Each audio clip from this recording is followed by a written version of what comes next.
Oh pasteur, voilà, j'ai vu que j'ai appris le message, voilà le téléphone, ou bien voilà ma participation. Vous devez donner.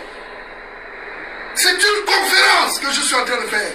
Et la conférence, on paye. Mais si tu serres la main, tu vas t'appauvrir. C'est un message qui fâche. Mais on est obligé parce que ça fait partie de la Bible. La dîme et les offrandes, on en parle dans la Bible. Mais moi, j'en parle rarement. Mais je parle ce matin. Vous qui m'écoutez dans le WhatsApp, il faut soutenir. Vous devez m'envoyer de l'argent. Au 077 90 83 34. Ça, c'est l'Airtel Money. Vous devez le faire. Parce que c'est biblique. Et je vous en parle pour le salut de votre âme. Mesdames et messieurs. Vous savez, hein, Dieu pour sauver l'humanité, si tu es sauvé aujourd'hui, si tu es en bonne santé aujourd'hui, parce qu'on était perdu, après notre péché originel, le péché de notre ancêtre, on va dire Adam et Ève, Dieu a chassé l'homme. L'homme n'avait plus d'espoir. Hein? Et pour racheter cet homme, pour un plan de rédemption, Dieu a fait l'offrande. Il est venu mourir lui-même à la croix. Donc si tu es sauvé aujourd'hui, il y a eu l'offrande sur toi. Mais pourquoi à ton niveau, tu ne fais pas l'offrande? Envoyez les offrandes. Vous serez bénis. Vous ne serez plus esclaves de la pharmacie. Vous ne serez plus esclaves chez le malien. Il y a des gens, dès qu'ils gagnent son argent, ça va à la pharmacie. Dès qu'ils gagnent son argent, ça va chez le malien. Parce qu'il y a un cahier là-bas. Est-ce qu'on va vivre comme ça? Et lorsque la retraite s'approche, il se rend compte qu'il n'a pas construit, il n'a rien fait, et puis la retraite c'est demain. On fait comment? Parce que tu as été esclave. C'est comment? Je vous aime beaucoup, hein. Voilà pourquoi je vous parle comme ça. Nous devons changer. Soutenez les messages qu'on vous envoie. Envoyez de l'argent au 077 90 83 34. On ne reste pas comme ça. Dans toutes les organisations du monde, il y a toujours des cotisations. L'ONU, il y a des cotisations des pays qui adhèrent. L'Union africaine, il y a des cotisations des pays qui adhèrent.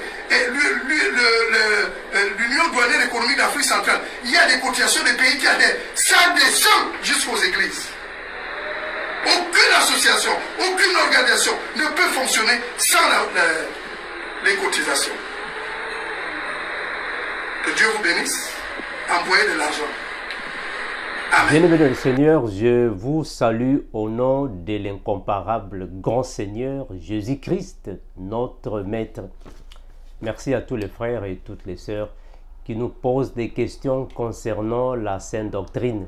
Merci également pour les vidéos que vous nous envoyez afin que nous puissions dire un mot, ne fût-ce qu'un mot, afin de fortifier la foi de ceux qui veulent comprendre le vrai évangile de Christ, aux chrétiens renouvelés, aux vrais disciples de Christ. Que le Seigneur vous bénisse et vous fortifie.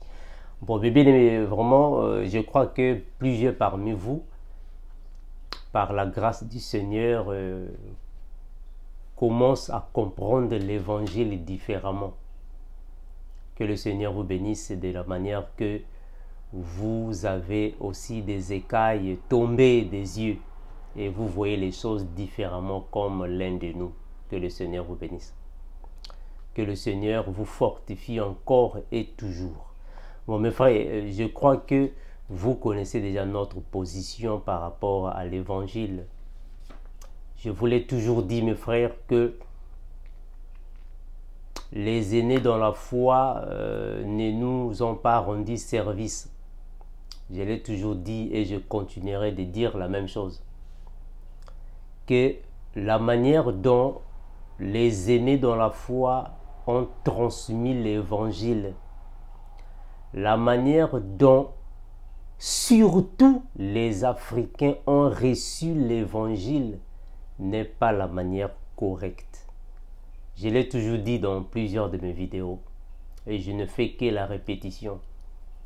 L'évangile n'a pas été bien transmis comme les apôtres l'avaient laissé.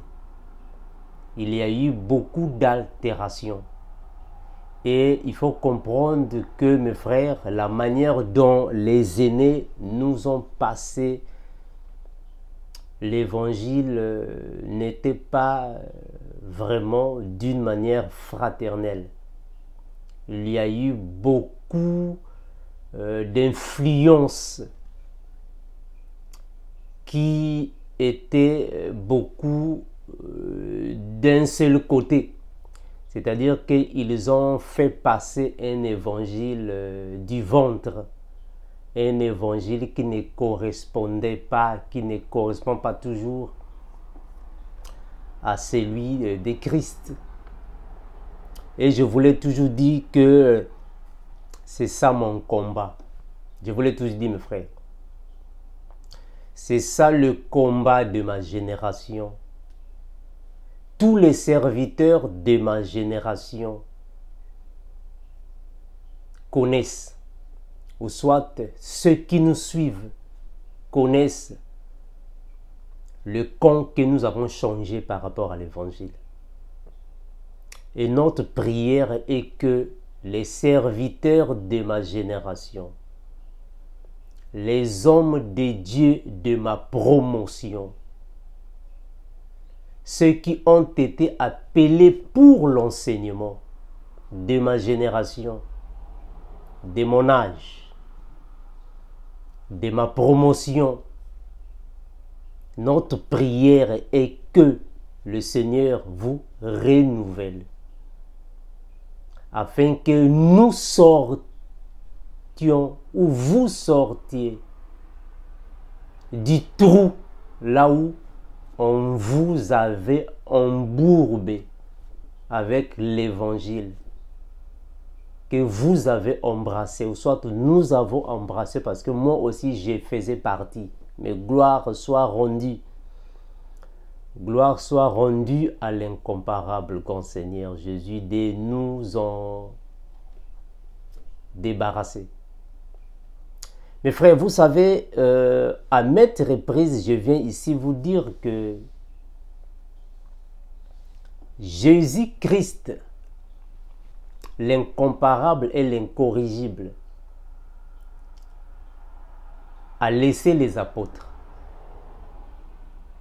Les apôtres, quand ils ont commencé avec l'évangile, avant les 14 années du frère Paul, les apôtres n'avaient pas trop de connaissances. Il y avait beaucoup de choses qu'ils faisaient, qu'ils mélangeaient avec les enseignements de Moïse et de Jésus. Mais c'est le frère Paul, quand il vient, avant les 14 années, il était aussi dans quelques hérésies. Mais après les 14 années, le frère Paul s'est renouvelé. Et les autres, quand ils ont entendu Paul, ils se sont aussi renouvelés. Ils ont changé de côté. Ils ont acquis d'autres connaissances après les 14 années du frère Paul. Je crois vous avoir déjà parlé dans une série que j'avais faite. Mais on comprend, mes frères, il y a encore certaines personnes parmi nous qui ne sont pas encore renouvelées, qui continuent avec la compréhension des apôtres de Jésus avant les 14 années. Mais que le Seigneur vous fasse grâce. Ceux de ma génération, que le Seigneur vous ouvre également les yeux, afin que vous puissiez comprendre comme l'un de nous, que vous compreniez que à cause des aînés dans la foi, que l'évangile a été mal véhiculé. Je l'ai toujours dit. L'évangile a été mal véhiculé dans les têtes des chrétiens. Les cerveaux des chrétiens ont encaissé un faux évangile qui ne correspond pas au renouvellement des apôtres. Et il continue jusqu'aujourd'hui de dire les mêmes choses.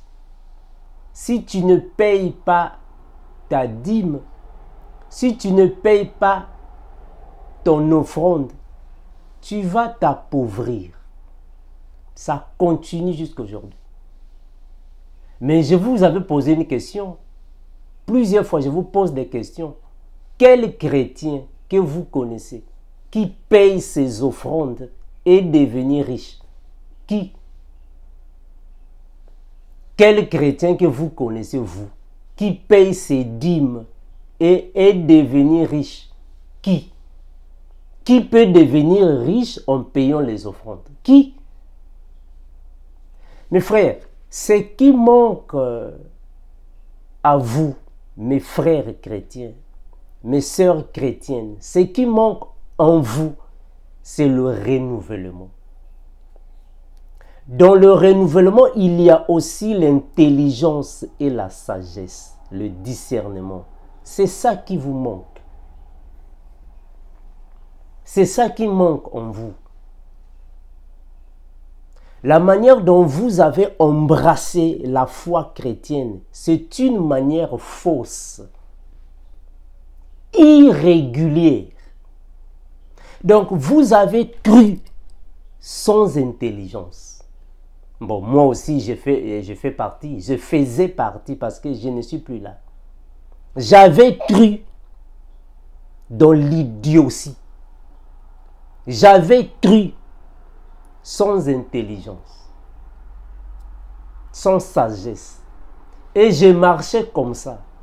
Mais avec le temps, gloire soit rendue à lui seul, qui renouvelle. Mes frères, vous savez, vous pouvez avoir le Saint-Esprit, mais être idiot. Je vais répéter ça. Tu peux avoir le Saint-Esprit, mais tu n'es pas intelligent. Tu peux avoir le Saint-Esprit, mais tu n'as pas la sagesse. Ça, c'est vrai, mes frères, c'est ce que je vous dis. Tu peux avoir le Saint-Esprit, mais tu es encore dans l'ignorance, mais tu as le Saint-Esprit. La preuve est palpable. Preuve palpable, les chrétiens. Il y a plusieurs chrétiens qui ont le Saint-Esprit, mais ne sont pas intelligents. Attention, je ne parle pas de l'intelligence de l'école. Il faut aller à l'école, être intelligent en mathématiques, non. Mais l'intelligence personnelle, aussi spirituelle, la sagesse, une intuition avancée. Plusieurs n'ont pas ça. Eh mes frères, ça doit vous aider. Hein?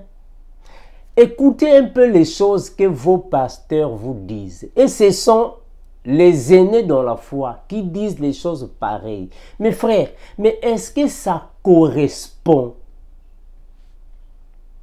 à la bonne conscience, à la marche des apôtres? Est-ce que ça correspond? Mes frères, vous savez,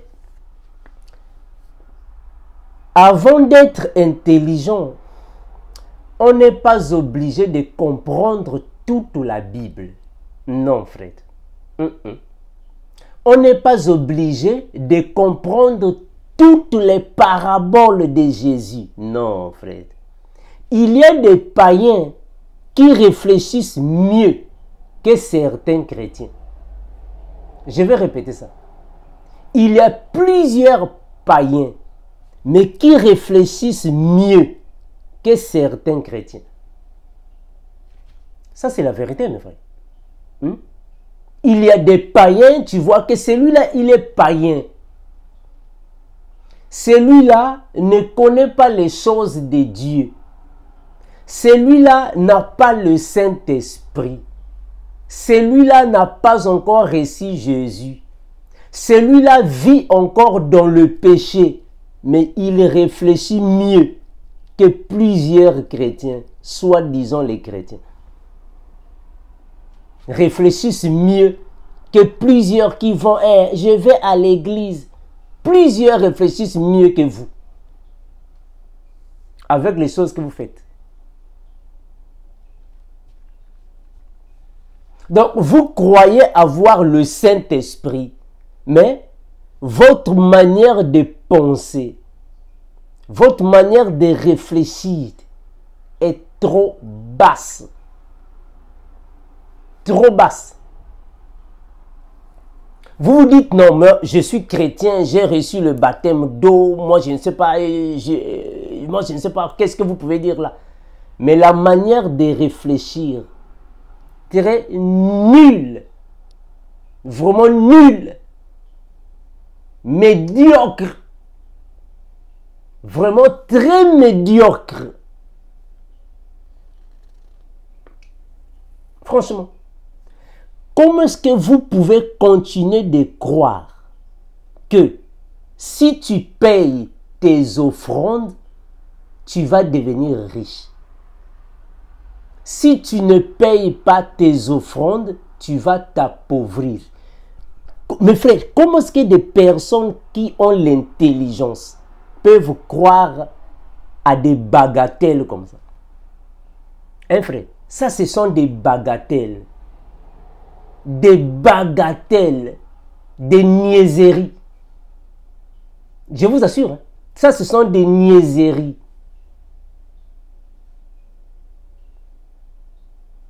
Et vous, chrétiens, vous croyez à ça. Mes frères, il ne faut pas seulement avoir une croyance sans intelligence. Ça n'a pas de sens. Ça n'a pas de sens, mes frères. Donc, vous continuez avec ça depuis des siècles et des siècles. Il faut s'aimer. Si tu sèmes plus, tu vas récolter plus.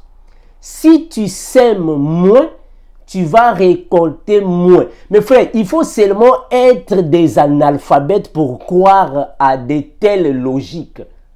Ça n'a pas de sens. Vraiment, ça n'a pas de sens. Mes frères, soyez quand même aussi intelligents, mes frères. Réfléchissons quand même. Être disciple de Christ ne signifie pas dire être... bon, moi je ne sais pas. Des personnes qui sont limitées côté pensée, côté intelligence, sagesse, limitées. Non, frère. Être disciple de Christ, c'est être intelligent, sage, avoir le discernement. C'est ça, disciple de Christ. Mais comment est-ce que, mes frères, vous, chrétiens, qui devrez être les imitateurs de Christ, mais ici, là, zéro. Hein, mes frères, ça dérange. Même ceux qui ont soi-disant, j'ai le Saint-Esprit, mais ici, là, zéro. Mais finalement, vous avez quel genre de Saint-Esprit? Quel genre de Saint-Esprit avez-vous? Avec tout ce que nous voyons dans vos églises là. Ce que nous voyons là. Eh mes frères, comment ça? Bon, quelqu'un qui vient vous dire, vous devez donner les offrandes. Donc, il vous oblige. Donc, ici, on vous oblige. Vous devez donner. Mais frère, mais est-ce qu'on peut obliger les gens de donner les offrandes? Est-ce qu'on oblige les offrandes? Mes frères. Ah, mes frères, vraiment c'est triste. Hein? Les chrétiens, vous êtes dans une médiocrité incroyable. Donc, on ne sait pas comment est-ce que qualifier les... Vous qualifiez les chrétiens. Une médiocrité démesurée. C'est démesuré ce que vous avez là. Hein, frère? Vous avez reçu un évangile d'abord qui contredit les apôtres. 2 Corinthiens 9, 7. Que dit la parole? La Bible va dire ainsi. que chacun donne comme il l'a résolu en son cœur, sans tristesse ni contrainte, car Dieu aime celui qui donne avec joie. Mes frères, est-ce que vous voyez ce que la Bible dit? Sans contrainte ni tristesse. Donc on ne peut pas obliger les offrandes. On ne peut pas les obliger. On n'oblige pas les offrandes. Hein, frère? On n'oblige pas les offrandes. Il dit qu'il est en train d'organiser la conférence et la conférence on paye. Non, ce n'est pas obligatoire. Nous faisons des conférences aussi gratuites. On ne paye pas. On ne paye pas, ce n'est pas obligatoire. Vous devez m'envoyer de l'argent. Mais non, ce n'est pas comme ça qu'on demande de l'argent aux gens. Hein, mes frères? Ce n'est pas comme ça qu'on demande de l'argent aux gens, mes frères. Ce n'est pas comme ça. Mes frères, vous savez, ça c'est vrai.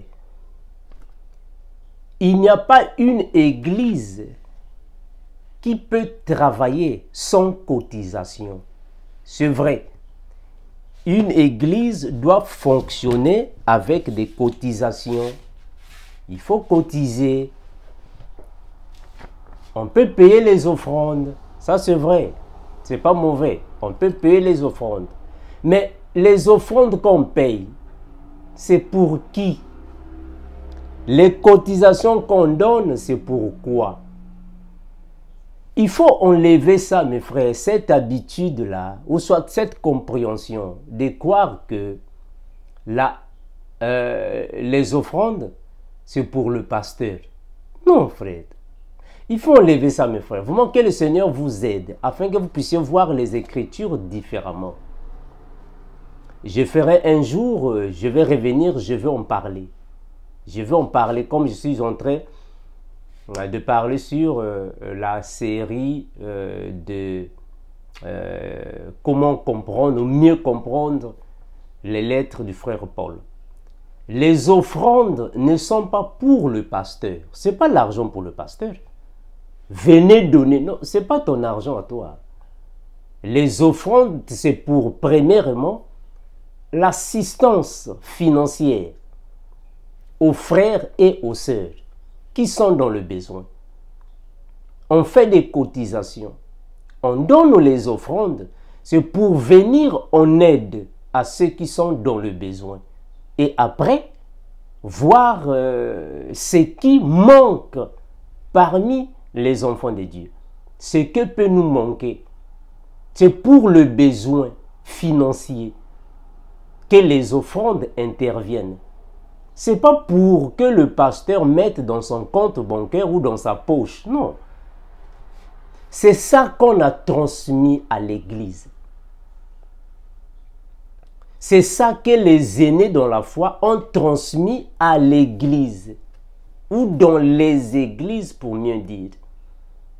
Payer, donner les offrandes, c'est pour le pasteur. Non. Les offrandes ne sont pas pour le pasteur. Les offrandes ne sont pas pour la femme ou les enfants du pasteur, non.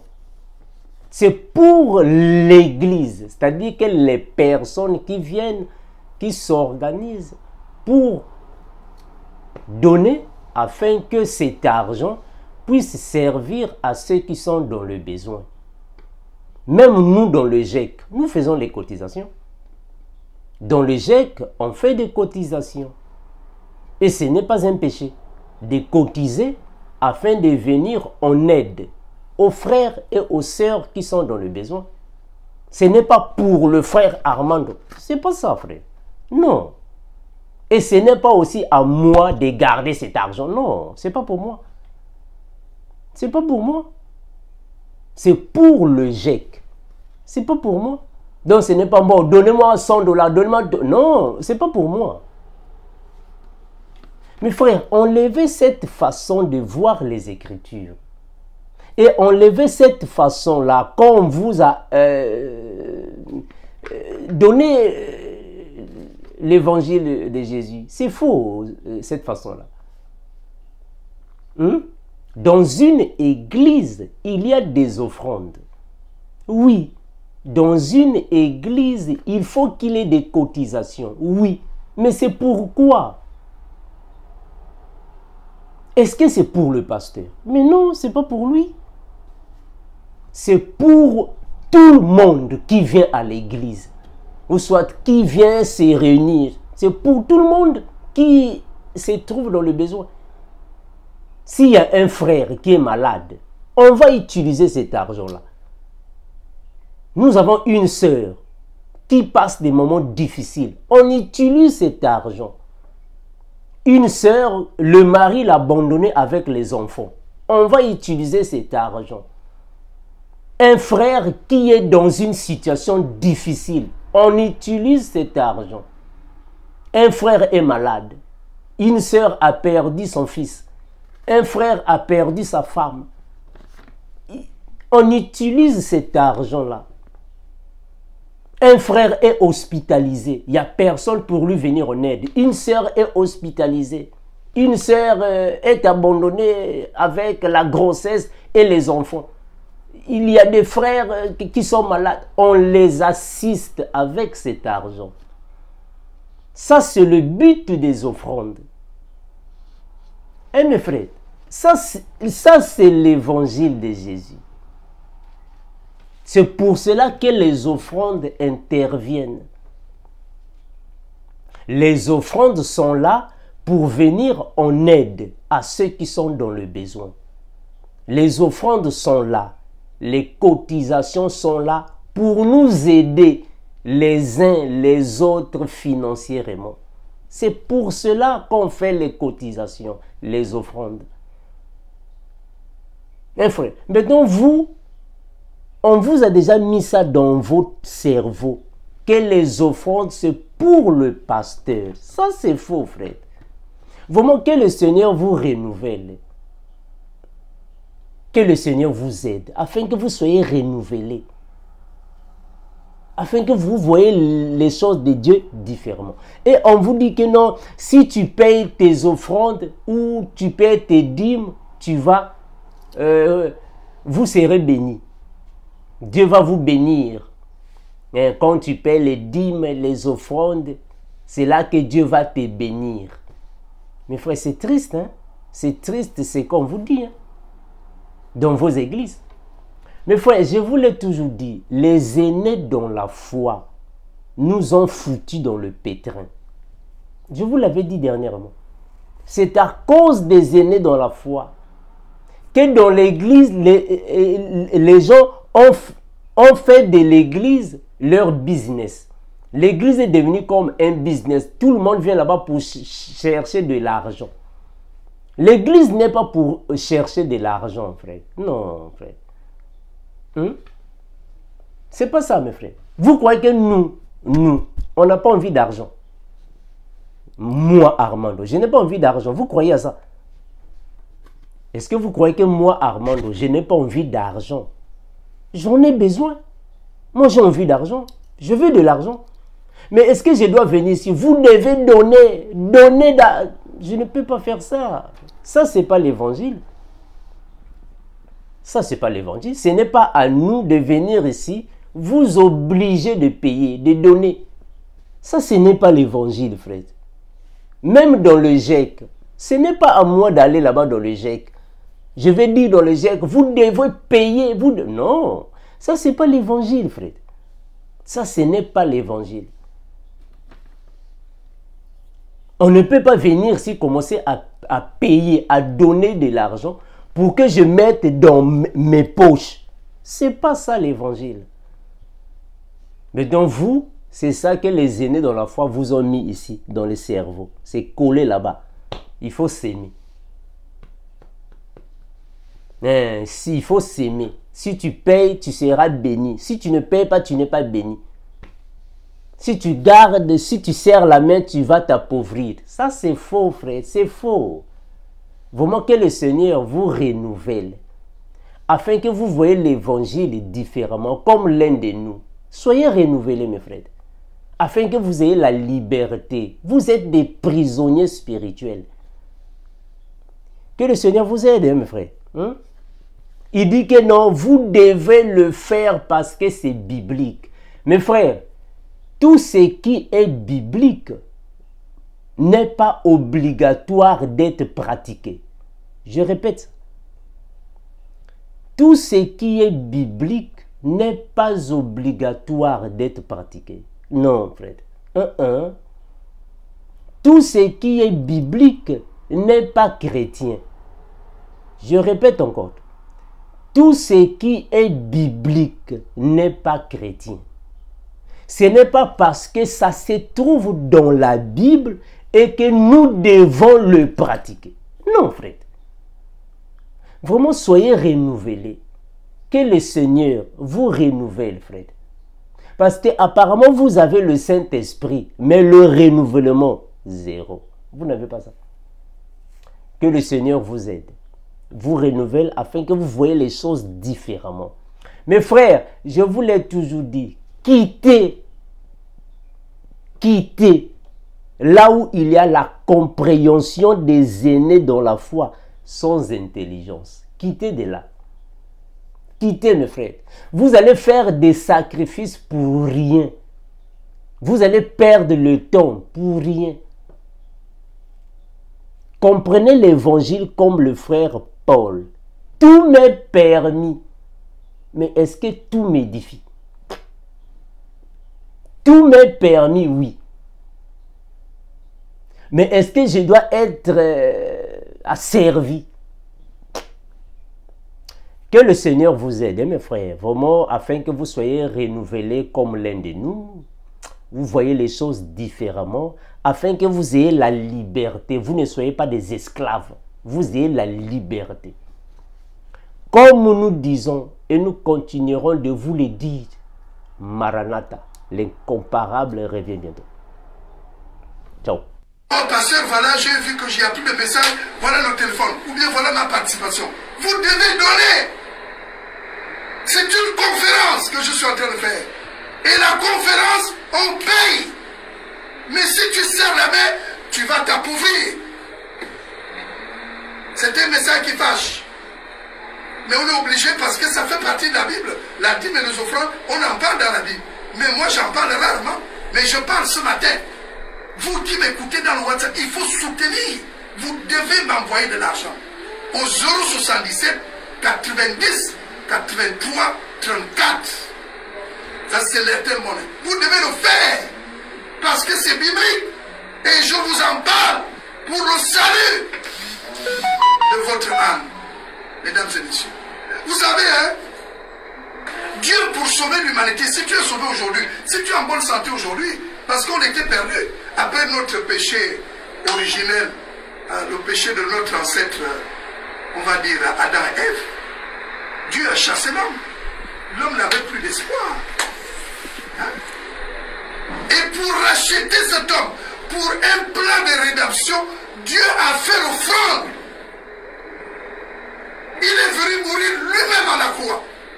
Donc si tu es sauvé aujourd'hui, il y a eu l'offrande sur toi. Mais pourquoi à ton niveau, tu ne fais pas l'offrande? Envoyez les offrandes.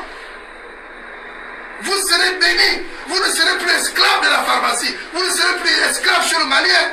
Il y a des gens, dès qu'ils gagnent son argent, ça va à la pharmacie. Dès qu'ils gagnent son argent, ça va chez le malien. Parce qu'il y a un cahier là-bas. Est-ce qu'on va vivre comme ça? Et lorsque la retraite s'approche, il se rend compte qu'il n'a pas construit, il n'a rien fait. Et puis, la retraite c'est demain. On fait comment? Parce que tu as été esclave. C'est comment?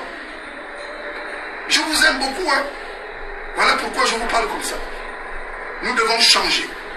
Soutenez les messages qu'on vous envoie. Envoyez de l'argent au 077 90 83 34. On ne reste pas comme ça. Dans toutes les organisations du monde, il y a toujours des cotisations. L'ONU, il y a des cotisations des pays qui adhèrent. L'Union africaine, il y a des cotisations des pays qui adhèrent. Et l'Union douanière économique d'Afrique centrale, il y a des cotisations des pays qui adhèrent. Ça descend jusqu'aux églises. Aucune association, aucune organisation ne peut fonctionner sans les cotisations. Que Dieu vous bénisse. Envoyez de l'argent. Amen.